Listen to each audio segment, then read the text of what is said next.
ਅੱਛਾ, ਇੱਕ ਚੀਜ਼ ਹਰਜੋਤ ਸਿੰਘ ਜੀ, ਜਿਹੜੇ ਨੋਨ ਡੋਮਿਸਾਈਲ ਸੀਰੀਅਲਸ ਦੇ ਉੱਤੇ 80% ਲੋਕਾਂ ਨੇ ਇਹ ਕਮੈਂਟ ਕੀਤੇ ਸੀਗੇ, ਜਿੰਨੇ ਵੀ ਆਏ ਉਹਦੇ ਵਿੱਚ, ਵੀ ਇਦਾਂ ਤੁਸੀਂ ਨਾ ਕਰੋ, ਇਦਾਂ ਉਹ ਤੁਹਾਨੂੰ ਨਹੀਂ ਕਰਨਾ ਚਾਹੀਦਾ, ਕੈਂਸਲ ਨਾ ਕਰੋ। ਪਰ ਫਿਰ ਵੀ ਉਸ ਦੇ ਬਾਵਜੂਦ ਉਹਨਾਂ ਨੇ ਇਹ ਕੈਂਸਲੇਸ਼ਨ ਜਿਹੜੀ ਉਹ ਅੱਗੇ ਵਧਾਈ ਆ। ਹਾਂ, ਇਹ ਚੀਜ਼ ਵੀ ਆਪਾਂ ਨੂੰ ਨਾਲ ਦੇ ਨਾਲ ਮੰਨਣੀ ਪੈਣੀ ਆ। ਚਲੋ, ਜਿੱਥੇ ਮੌਕਾ ਦਿੰਦੇ ਆ, ਪਰ ਉੱਥੇ ਤੁਹਾਡੀ ਸੁਣੀ ਹੋਈ ਗੱਲ ਨੂੰ ਲਾਂਭੇ ਵੀ ਜਿਹੜਾ ਉਹ ਰੱਖ ਲਿਆ ਜੀ। ਜਾਂਦਾ ਆ, ਸਾਈਡ ਤੇ ਵੀ ਜਿਹੜਾ ਪਰ ਉਹਦੇ ਉਹ 'ਚ ਇਹ ਵੀ ਆ ਨਾ ਆਪਣੇ ਰਾਜ, ਜਿਸ ਤਰ੍ਹਾਂ ਰਮਨ ਭਾਜੀ ਨੇ ਕਿਹਾ ਸੀ ਵੀ ਇਹ ਪੋਲੀਟੀਕਲ ਇਸ਼ੂ ਆ, ਕਿਉਂਕਿ ਸਾਰੇ ਬਈ ਬਾਈਡਨ ਐਡਮਿਨਿਸਟ੍ਰੇਸ਼ਨ ਨੇ ਆਹ ਕਰਤਾ। ਜਦੋਂ ਸਰਕਾਰ ਬਦਲਣੀ ਆ ਤੇ ਘੱਟੋ ਘੱਟ ਇਸ ਇਸ਼ੂ ਤੇ ਉਹ ਦੇਖੂਗੀ ਜ਼ਰੂਰ, ਹਨਾ। ਫਿਰ ਉਹਨਾਂ ਦੇ ਕੋਲ ਜੇ ਮੰਨ ਲਓ ਵੀ ਡੈਮੋਕ੍ਰੇਟ ਆ ਜਾਂਦੇ ਆ, ਘੱਟੋ ਘੱਟ ਇਹ ਤਾਂ ਪੁਆਇੰਟ ਹੋਊਗਾ ਵੀ ਇੰਨੇ ਲੋਕਾਂ ਨੇ ਕਮੈਂਟ ਕੀਤੇ ਸੀ, ਹਨਾ। ਦੇਖੋ ਜੀ, ਇਹਦੇ ਕਰਕੇ ਆਪਾਂ ਵੀ ਆਪਣੀ ਸੁਣੀ ਜਾਣੀ ਕਿ ਨਹੀਂ ਸੁਣੀ ਜਾਣੀ, ਆਪਾਂ ਉਹਦੇ ਕਰਕੇ ਆਪਾਂ ਕਮੈਂਟ ਨਾ ਕਰੀਏ। ਆਈ ਡੋਂਟ ਥਿੰਕ ਸੋ ਕਿ ਉਹ ਗੁੱਡ ਆਈਡੀਆ ਹੈਗਾ।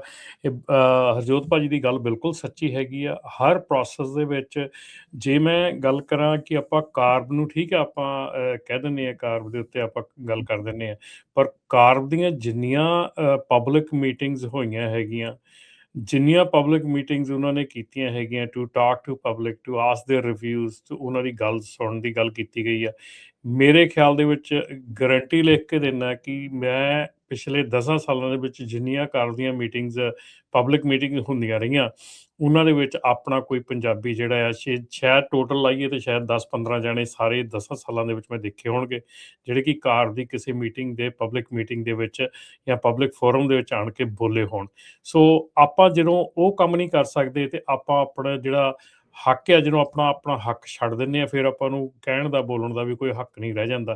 ਕਿਉਂਕਿ ਇਹ ਚੀਜ਼ਾਂ, ਇਹ ਨਹੀਂ ਵੀ ਤੁਹਾਡੇ ਲਈ ਆਪਾਂ ਕੋਈ ਟਰੱਕਿੰਗ ਵਾਲਾ ਐਕਸਪਰਟ ਉੱਥੇ ਬਿਠਾ ਦਈਏ। ਯੈਸ, ਗਵਰਨਮੈਂਟ ਸੁਣਦੀ ਆ, ਗੱਲ ਕਰਦੀ ਆ, ਪਰ ਸਾਨੂੰ ਗੱਲ ਰੱਖਣੀ ਵੀ ਆਉਣੀ ਚਾਹੀਦੀ ਆ, ਔਰ ਰੱਖਣੀ ਚਾਹੀਦੀ ਆ, ਉੱਥੇ ਪਹੁੰਚਣਾ ਚਾਹੀਦਾ ਉੱਥੇ।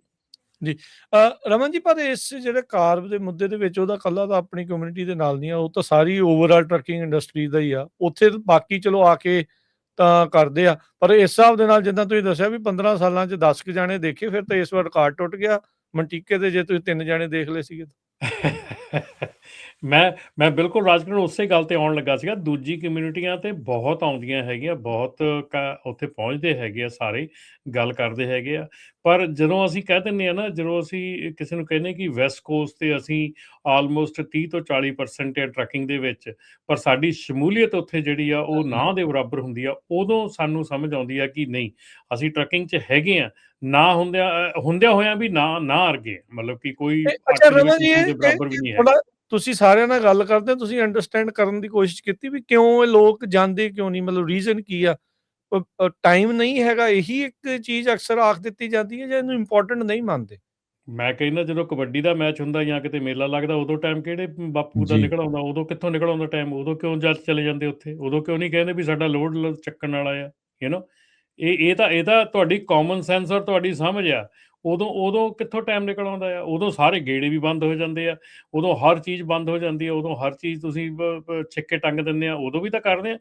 ਇੱਥੇ ਪ੍ਰੋਬਲਮ ਇਹ ਆ ਰਾਜਕਰਨ, ਆਪਣੇ ਬੈਨੀਫਿਟ ਵਾਸਤੇ, ਆਪਣੇ ਬਿਜ਼ਨਸ ਦੇ ਬੈਨੀਫਿਟ ਵਾਸਤੇ, ਆਈ ਡੋਂਟ ਥਿੰਕ ਸੋ ਕਿ ਸਾਡੀ ਕਮਿਊਨਿਟੀ ਕਿਉਂ ਇੰਨੀ ਅਣਗਹਿਲੀ ਕਰਦੀ ਆ, ਕਿਉਂ ਇੰਨੀ ਪਿੱਛੇ ਹੈਗੀ ਇਹਨਾਂ ਚੀਜ਼ਾਂ ਦੇ ਵਿੱਚ, ਕਿ ਜਿੱਥੇ ਤੁਹਾਨੂੰ ਲੋੜ ਨਹੀਂ ਗੀ, ਜਿੱਥੇ ਤੁਹਾਨੂੰ ਕੋਈ ਕਿਸੇ ਦਾ ਮਤਲਬ ਨਹੀਂ ਬਣਦਾ ਹੈਗਾ, ਠੀਕ ਹੈ ਨਾ, ਉੱਥੇ ਤੁਸੀਂ ਮਤਲਬ ਕਿ ਗੇੜਾ ਕੱਢ ਕੇ ਵੀ ਉੱਥੇ ਤੁਸੀਂ ਉੱਤੋਂ ਦੀ ਜਾ ਕੇ ਵੀ ਤੁਸੀਂ ਪਹੁੰਚਣਾ, ਪਰ ਜਿੱਥੇ ਤੁਹਾਨੂੰ ਬੈਨੀਫਿਟ ਕਰਦੀ ਹੈ ਗੱਲ, ਤੁਹਾਡੇ ਲਈ ਚੰਗੀ ਆ, ਉੱਥੇ ਤੁਸੀਂ ਕਦੀ ਨਹੀਂ ਪਹੁੰਚਣਾ ਹੈਗਾ। ਮੇਰੇ ਖਿਆਲ ਕਈ ਜਣੇ, ਆਪਣੇ ਜਗਰੂਪ ਹੋਣੀ ਆ, ਕਈ ਜਣੇ ਆ, ਇਹ ਇਸ ਗੱਲ ਦੀ ਬਿਲਕੁਲ ਗਵਾਹੀ ਦੇਣਗੇ ਕਿ ਜਿੱਥੇ ਵੀ ਮੀਟਿੰਗ ਹੁੰਦੀ ਆਈ ਆ, ਕਿਤੇ ਸਰਕਾਰੀ, ਕਿਤੇ ਹੋਰ ਕੋਈ ਮੀਟਿੰਗ ਹੁੰਦੀ ਆ, ਸਾਡਾ ਬੰਦਾ ਕੋਈ ਨਹੀਂ ਪਹੁੰਚ ਕੇ ਰਾਜੀ ਹੈਗਾ ਰਾਜਗੜ੍ਹ। ਇਟਸ ਜਸਟ ਨਾਟ ਪੋਸੀਬਲ ਕਿ ਸਾਡੇ ਬੰਦੇ ਨੂੰ ਮੋਬਿਲਾਈਜ਼ ਕੀਤਾ ਜਾ ਸਕਦਾ। ਫਿਰ ਉਹਦੇ ਤੋਂ ਬਾਅਦ ਦੇ ਵਿੱਚ ਇਹ ਇੱਕ ਚੀਜ਼, ਫਿਰ ਸ਼ਿਕਾਇਤ ਸਾਰੇ ਹੀ ਕਰਦੇ ਆ ਵੀ ਯਾਰ ਸਾਡੀ ਸੁਣਦਾ ਕੋਈ ਨਹੀਂ। ਮੈਂ ਤੁਹਾਨੂੰ ਦੱਸਦਾ, ਹੁਣ ਜਦੋਂ ਜਾਣਾ ਹੀ ਨਹੀਂ, ਉਹਨਾਂ ਨੂੰ ਪੁੱਛਣਾ ਹੀ ਨਹੀਂ, ਤੇ ਉਹਨਾਂ ਨੇ ਸੁਣਨੀ ਕਿੱਦਾਂ ਆ? ਫਿਰ ਗੱਲ ਤੇ ਇਹ ਵੀ ਆ ਜਾਂਦੀ ਨਾ। ਹੁਣ ਸਿੱਧੀ ਗੱਲ ਆ, ਹੁਣ ਮੇਰਾ ਇੱਕ ਪਬਲਿਕ ਦੇ ਵਿੱਚ ਮੈਂ ਗੱਲ ਕਰਦਾ ਆ, ਮੈਂ ਆਪਣੀ ਜਿਹੜੀ ਨੌਲੇਜ ਆ ਉਹਦੇ ਵਾਸਤੇ, ਮੈਂ ਹੁਣ ਇਸ ਮਹੀਨੇ ਦੇ ਲਾਸਟ ਵੀਕ ਦੇ ਵਿੱਚ ਮੈਂ 4 ਦਿਨ ਕੰਟੱਕੀ ਜਾਣਾ ਹੈਗਾ। ਮੈਂ ਆਪਣਾ ਟਾਈਮ, ਆਪਣਾ ਕੰਮ ਛੱਡ ਕੇ ਇੱਥੋਂ ਜਾਣਾ ਹੈਗਾ। ਸੋ ਉਹਦੇ ਲਈ ਕਿਉਂ ਜਾਣਾ ਹੈਗਾ? ਕਿਉਂਕਿ ਮੈਂ ਉੱਥੇ ਕੋਸ਼ਿਸ਼ ਕਰ ਰਿਹਾ ਕਿ ਮੈਂ ਕਿੱਥੇ ਵੱਧ ਤੋਂ ਵੱਧ ਉੱਥੋਂ ਜਿਹੜੀ ਚੀਜ਼ ਲਵਾਂ, ਕਿੱਥੋਂ ਵੱਧ ਤੋਂ ਵੱਧ ਨੌਲੇਜ ਲਵਾਂ, ਕਿਹਦੇ ਕੋਲ ਆਹ ਗੱਲ ਕਰਾਂ, ਕਿਹਨੂੰ ਕੀ ਦੱਸੀਏ, ਤਾਂ ਕਿ ਵਾਪਸ ਆਣ ਕੇ we should be able to understand better ਤੇ ਆਪਣੇ ਲੋਕਾਂ ਨੂੰ ਆਪਾਂ ਦੱਸ ਸਕੀਏ, ਸਿਰਫ ਇਸੇ ਕਰਕੇ ਜਾਣਾ ਹੈਗਾ। ਸੋ ਜੇ ਮੈਂ ਉੱਥੇ ਨਹੀਂ ਜਾਂਦਾ ਹੈਗਾ ਤੇ ਕੋਈ ਇਹਦੇ ਵਿੱਚ ਮੇਰਾ ਪਰਸਨਲ ਮੇਰਾ ਕੋਈ ਨੁਕਸਾਨ ਨਹੀਂ ਹੋਣਾ ਹੈਗਾ ਕਿ ਮੈਂ ਨਹੀਂ ਗਿਆ ਤੇ ਕੀ ਨੁਕਸਾਨ ਹੋ ਗਿਆ। ਪਰ ਇਹ ਆ ਵੀ ਇੱਕ ਕੋਸ਼ਿਸ਼ ਹੁੰਦੀ ਆ ਵੀ ਕੋਈ ਨਾ ਕੋਈ ਨਵੀਂ ਚੀਜ਼ ਮਿਲਦੀ ਆ, ਕਿਤੇ ਨਾ ਕਿਸੇ ਨਾਲ ਗੱਲ ਹੁੰਦੀ ਆ, ਕੋਈ ਚੀਜ਼ ਆਪਣਾ ਪੱਖ ਅੱਗੇ ਰੱਖ ਸਕਦੇ ਆ, ਕੋਈ ਇੱਦਾਂ ਦਾ ਬੰਦਾ ਟੱਕਰ ਜਾਂਦਾ ਜਿਹਦੇ ਨਾਲ ਮੈਂ ਹੁਣ ਲਾਸਟ ਈਅਰ ਜਦੋਂ ਗਿਆ ਸੀਗਾ, ਉਦੋਂ ਮੈਨੂੰ ਉੱਥੇ ਜਿਹੜੇ ਆ FMCSA DOT ਦੇ ਜਿਹੜੇ ਆ ਆਪਣੇ IT ਡਿਪਾਰਟਮੈਂਟ ਦੇ ਹੈੱਡ ਸੀਗੇ, ਉਹ ਮਿਲੇ ਸੀਗੇ, ਠੀਕ ਹੈ ਨਾ। ਉਹਦੇ ਵਿੱਚ ਜਿਹੜਾ ਸੈਕਿੰਡ ਨੰਬਰ ਦਾ ਹੈੱਡ ਤੋਂ ਸੈਕਿੰਡ ਨੰਬਰ ਦਾ ਉਹ ਆਪਣੇ ਇੰਡੀਅਨ ਸੀਗਾ। ਸਾਡੀ ਬੜੀ ਡੀਟੇਲ 'ਚ ਗੱਲ ਹੋਈ, ਬੜੀਆਂ ਚੀਜ਼ਾਂ ਪਤਾ ਲੱਗੀਆਂ। ਜਿਹੜੀਆਂ ਚੀਜ਼ਾਂ ਅਸੀਂ ਤੁਹਾਨੂੰ ਦੱਸਦੇ ਹਾਂ ਜਾਂ ਮੈਂ ਆਣ ਕੇ ਗੱਲ ਕਰਦਾ, ਇਹ ਐਕਚੁਅਲੀ ਉੱਥੋਂ ਹੀ ਸਾਨੂੰ ਪਤਾ ਲੱਗਦੀਆਂ, ਅਸੀਂ ਕੋਈ ਆਪਣੇ ਕੋਲੋਂ ਬਣਾ ਕੇ ਤਾਂ ਦੱਸਦੇ ਨਹੀਂ ਹੈਗੇ। ਜੇ ਅਸੀਂ ਬੈਕਗਰਾਊਂਡ ਦੇ ਵਿੱਚ ਕੋਈ ਚੀਜ਼ ਚੱਲ ਰਹੀ ਆ, ਜਿਹੜੀਆਂ ਚੀਜ਼ਾਂ ਤੋਂ ਜੇ ਹੁਣ ਮੈਂ ਆਣ ਕੇ ਤੁਹਾਨੂੰ ਕੋਈ ਚੀਜ਼ਾਂ ਖਾਸ ਕਰਕੇ ਮੈਂ ਜਿੱਦਾਂ ਹੁਣ ਮੈਂ ਕਹਿ ਰਿਹਾ ਤੁਹਾਨੂੰ, ਦੇਖੋ ਆਪਾਂ ਪਿਛਲੇ ਘੱਟੋ ਘੱਟ 6 ਮਹੀਨਿਆਂ ਦੇ ਕਹਿ ਰਹੇ ਹਾਂ ਕਿ ELD ਦੇ ਨਾਲ ਚੀਜ਼ ਜਿਹੜੀ ਆ ਛੇੜਖਾਨੀ ਛੱਡ ਦਿਓ, ਕਿਉਂਕਿ ਜਿਹੜੀ ELD 'ਚ ਮਾੜਾ ਮੋਟਾ ਵੀ ਉਹਨਾਂ ਨੇ ਛੇੜਖਾਨੀ ਹੈਗੀ ਆ, ਕੱਢੀ ਜਾਣੀ ਆ। ਹੁਣ ਲਾਈਨ ਆਹ ਦੇਖ ਲਓ, ਪਿਛਲੇ 2 ਮਹੀਨਿਆਂ ਦੇ ਵਿੱਚ ਘੱਟੋ ਘੱਟ 60 ਦੇ ਕਰੀਬ ELD ਜਿਹੜੀਆਂ ਕਿਕ ਆਊਟ ਹੋ ਗਈਆਂ, ਜਦ ਕਿ ਪਿਛਲੇ ਸਾਲਾਂ ਦੇ ਵਿੱਚ ਇਹ ਬਿਲਕੁਲ ਨਾ ਦੇ ਬਰਾਬਰ ਸੀਗੀਆਂ। ਸੋ ਇਹ ਚੀਜ਼ਾਂ ਜਿਹੜੀਆਂ ਕਨਵਰਸੇਸ਼ਨ ਦੇ ਵਿੱਚ ਆਉਂਦੀਆਂ ਹੈਗੀਆਂ, ਇਹ ਚੀਜ਼ਾਂ ਸਕੂਲਾਂ ਦੇ ਬਾਰੇ ਗੱਲ ਕੀਤੀ ਸੀਗੀ, ਆਪਾਂ ਦੂਜੀਆਂ ਹਰ ਚੀਜ਼ ਦੇ ਬਾਰੇ ਗੱਲ ਕੀਤੀ ਸੀ, ਜਿਹੜੀ ਆਪਾਂ ਨਾਨ ਡੋਮਿਸਾਈਲ ਦੇ ਬਾਰੇ 'ਚ ਵੀ ਗੱਲ ਕੀਤੀ ਸੀ। ਉਹ ਚੀਜ਼ ਦੇਖੋ, ਉਹ ਚੀਜ਼ਾਂ ਜਿਹੜੀਆਂ ਜਦੋਂ ਤੁਹਾਡੀ ਬੈਕਗਰਾਊਂਡ ਤੇ ਗੱਲ ਹੁੰਦੀ ਆ, ਤੁਹਾਨੂੰ ਪਤਾ ਲੱਗਦਾ, ਸਮਝ ਲੱਗਦੀ ਆ, ਫਿਰ ਹੀ ਤੁਸੀਂ ਆਣ ਕੇ ਇਹ ਚੀਜ਼ਾਂ ਦੱਸਦੇ ਆ, ਗੱਲਾਂ ਕਰਦੇ ਆ। ਬਿਲਕੁਲ, ਬਿਲਕੁਲ। ਇਹ 100% ਹਰਜੋਤ ਜੀ, ਰਮਨ ਜੀ ਗੱਲ ਆ।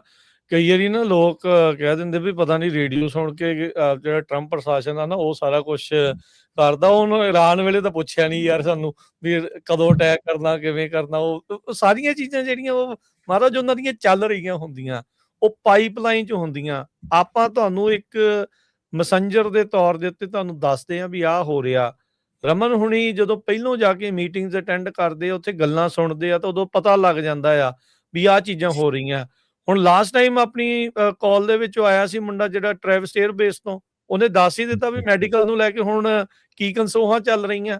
ਜੇ ਤੁਸੀਂ ਹਿਸਾਬ ਲਾ ਲਓ ਵੀ ਉਹ 에ਅਰ ਬੇਸ ਦੇ ਉੱਤੇ ਉਹ ਚੀਜ਼ ਚੱਲ ਰਹੀ ਆ, ਤਾਂ ਜਿਹੜੇ ਮੈਡੀਕਲ ਦੇ ਵਿੱਚ ਲਾਈਨ ਦੇ ਵਿੱਚ ਹੈਗੇ, ਉਹਨਾਂ ਨੂੰ ਵੀ ਇਵੈਂਚੁਅਲੀ ਪਤਾ ਲੱਗ ਹੀ ਜਾਣਾ। ਹੁਣ ਇਹ ਤਾਂ ਹੈ ਨਹੀਂ ਵੀ ਸਾਡੇ ਕਹੇ ਉਹਨਾਂ ਨੇ ਕੀਤਾ, ਉਹ ਆਲਰੇਡੀ ਪਾਈਪਲਾਈਨ ਸੀ।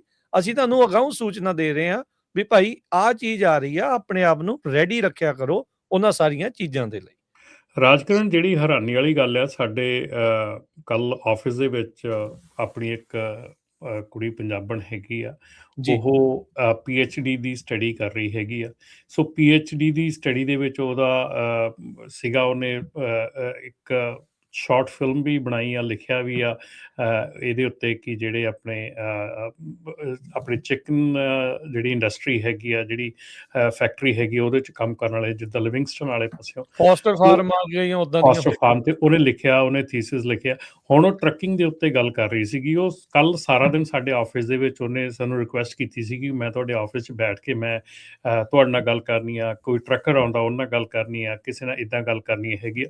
ਸੋ ਕੱਲ ਸਾਰਾ ਦਿਨ ਉਹ ਸਾਡੇ ਆਫਿਸ ਦੇ ਵਿੱਚ ਉਹਨੇ ਸਪੈਂਡ ਕੀਤਾ ਹੈਗਾ, ਜਿੱਥੇ ਕਿ ਸਾਡੇ ਆਫਿਸ 'ਚ ਇੱਕ ਅਮਰੀਕਨ ਅਫਰੀਕਨ ਮੂਲ ਦੀ ਲੇਡੀ ਜਿਹੜੀ ਡਰਾਈਵਰ, ਉਹ ਆਈ ਸੀਗੀ। ਉਹਦੇ ਨਾਲ ਉਹਨੇ ਕਾਫੀ ਡੀਟੇਲ ਦੇ ਵਿੱਚ ਗੱਲ ਕੀਤੀ, ਔਰ ਉਹਦੀਆਂ ਗੱਲਾਂ ਤੋਂ ਸਾਨੂੰ ਇਹ ਸਮਝ ਆਈ ਵੀ ਦੂਜੀ ਕਮਿਊਨਿਟੀ ਸਾਡੇ ਬਾਰੇ ਕੀ ਸੋਚ ਰਹੀ ਹੈ। ਕਿਉਂਕਿ ਸਾਡੇ ਆਫਿਸ ਦੇ ਵਿੱਚ ਨਾ ਇੱਕ ਸੇਫਟੀ ਵੈਸਟ ਆ, ਉਹਦੇ ਪਿੱਛੇ ਲਿਖਿਆ ਆ ਪੰਜਾਬੀ ਟਰੱਕਰ।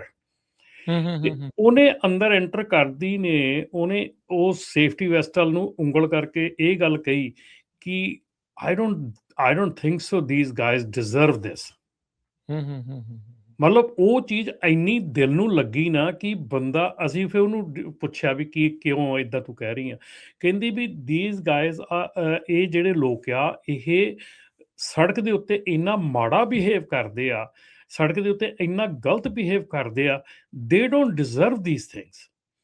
ਸੋ ਇਹ ਇੰਨੀ ਜਿਹੜੀ ਚੀਜ਼ ਆ। ਔਰ ਫਿਰ ਉਸ ਤੋਂ ਬਾਅਦ ਉਹਨਾਂ ਨਾਲ ਜਦੋਂ ਕਲੀਅਰਲੀ ਗੱਲ ਹੋਈ, ਐਂਡ ਮੇਰੇ ਖਿਆਲ ਦੇ ਵਿੱਚ ਮੈਂ ਅੱਜ ਤੱਕ ਕਿਸੇ ਵੀ ਅਮਰੀਕਨ ਜਾਂ ਦੂਜੇ ਮੂਲ ਦੇ ਡਰਾਈਵਰ ਨਾਲ ਬੈਠ ਕੇ ਗੱਲ ਕੀਤੀ ਹੋਵੇ, ਇੰਨੀਆਂ ਕਲੈਰਿਟੀ ਦੇ ਨਾਲ, ਇੰਨੀਆਂ ਕਲੀਨ ਔਰ ਇੰਨੀਆਂ ਸਾਫ਼ ਗੱਲਾਂ ਮੈਨੂੰ ਸੁਣਨ ਨੂੰ ਮਿਲੀਆਂ, ਜਿਹੜੀਆਂ ਆਪਾਂ ਗੱਲਾਂ ਆਣ ਕੇ ਕਰਦੇ ਹਾਂ। ਇੱਕ ਚੀਜ਼ ਉਹਨੇ ਪੁਆਇੰਟ ਆਊਟ ਕੀਤੀ ਕਿ ਮੈਂ ਇੰਨੀਆਂ ਚੀਜ਼ਾਂ, ਔਰ ਉਹ ਆਪਣੀ ਸੈਕੰਡ ਫੇਜ਼ ਸਿਕਿਉਰਿਟੀ ਕਲੀਅਰੈਂਸ ਵਾਲੀ ਹੈਗੀ ਆ, 20 ਸਾਲ ਹੋ ਗਏ ਟਰੱਕ ਚਲਾਉਂਦੀ ਨੂੰ। ਐਗਜ਼ੈਕਟਲੀ ਜਿੱਦਾਂ ਆਪਾਂ ਕਹਿੰਦੇ ਆ ਵੀ ਈਡੀਡੀ ਤੋਂ ਉਹਨੇ $4200 ਉਹਨੂੰ ਮਿਲਿਆ ਸੀਗਾ ਜਦੋਂ ਉਹਨੇ ਆਪਣਾ ਕੈਰੀਅਰ ਚੇਂਜ ਕੀਤਾ ਸੀਗਾ, ਟਰੱਕ ਸਿੱਖਿਆ ਸੀਗਾ, ਸਭ ਗੱਲਾਂ ਉਹਨੇ ਦੱਸੀਆਂ। ਔਰ ਇੰਨੀਆਂ ਮਤਲਬ ਕਿ ਮੈਂ ਸੀਰੀਅਸਲੀ ਕਹਿੰਦਾ ਕਿ ਕੱਲ ਉਹਦੀਆਂ ਗੱਲਾਂ ਸੁਣ ਕੇ ਕਈ ਵਾਰੀ ਦਿਲ ਨੂੰ ਇਦਾਂ ਲੱਗਾ ਯਾਰ ਕਿ ਸੀਰੀਅਸਲੀ ਹਰ ਇੱਕ ਬੰਦਾ ਜਿਹੜਾ ਜੇ ਬਾਹਰ ਇੰਨੇ ਧਿਆਨ ਦੇ ਨਾਲ ਸਾਨੂੰ ਦੇਖ ਰਿਹਾ, ਜਦੋਂ ਆਪਾਂ ਗੱਲਾਂ ਕਰਦੇ ਆ ਆਣ ਕੇ ਇੱਥੇ ਵੀ ਸਾਨੂੰ ਲੋਕੀ ਬਾਹਰ ਇਦਾਂ ਕਹਿੰਦੇ ਆ, ਉਹ ਬਿਲਕੁਲ ਸਹੀ ਆ ਬਹੁਤ ਜਗ੍ਹਾ ਤੇ। ਇੰਨੀ ਫਰਸਟ੍ਰੇਸ਼ਨ ਜਿਹੜੀ ਆ ਉਹ ਲੋਕਾਂ ਦੇ ਵਿੱਚ ਹੈਗੀ ਆ, ਕਿਉਂਕਿ ਸਾਡੀ ਕਮਿਊਨਿਟੀ ਦੇ ਜਿਹੜੇ ਯੰਗ ਡਰਾਈਵਰ ਹੈਗੇ ਆ, ਉਹਨਾਂ ਵੱਲੋਂ ਹਰ ਚੀਜ਼ ਨੂੰ ਇੰਨਾ ਅਣਗਹਿਲਿਆਂ ਕੀਤਾ ਗਿਆ, ਇੰਨਾ ਅੱਖੋਂ ਓਹਲੇ ਕੀਤਾ ਗਿਆ ਕਿ ਸਾਨੂੰ ਇਹ ਹੀ ਨਹੀਂ ਸਮਝ ਆਉਂਦੀ ਵੀ ਉਹਨਾਂ ਨੂੰ ਕਿੱਥੋਂ ਸ਼ੁਰੂ ਕਰੀਏ, ਮਤਲਬ ਕਿੱਥੋਂ ਮਤਲਬ ਉਹਨਾਂ ਨੂੰ ਦੱਸਣਾ ਸ਼ੁਰੂ ਕਰੀਏ ਤਾਂ ਕਿ ਉਹਨਾਂ ਦੇ ਅਕਲ ਟਿਕਾਣੇ ਆ ਸਕੇ।